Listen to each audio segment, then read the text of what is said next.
और चालाक दुकानदार, मिजाहिया उर्दू कहानी। एक गांव में बबलू नाम का लड़का रहता था। इसे मुफ्त चीजें लेने का बहुत शौक था। एक दिन वो बाजार गया और एक दुकानदार से बोला, चचा, अगर मैं आपकी दुकान की तारीफ करूं तो क्या आप मुझे एक बिस्कुट मुफ्त देंगे? दुकानदार मुस्कुरा कर बोला, जरूर, पहले तारीफ तो करो। बबलू बोला, आपकी दुकान पूरे शहर की सबसे बेहतरीन दुकान है, आप सबसे अच्छे दुकानदार हैं।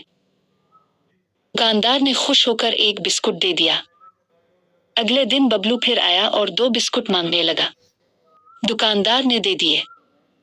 तीसरे दिन बबलू बोला, चचा, आज तो मैं 5 बिस्कुट लूंगा।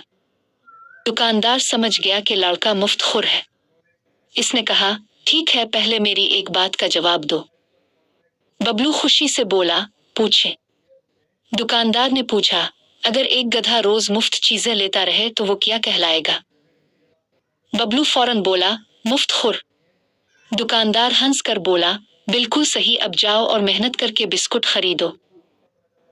दुकान पर मौजूद सब लोग हंसने लगे और बबलू शर्मिंदा होकर घर चला गया। अगले दिन उसने अपनी जेब खर्च से बिस्कुट खरीदे और कहा, मुफ्त नहीं, मेहनत से चीजें लूंगा। सबक: मेहनत से हासिल की गई चीज की कदर ज्यादा होती है।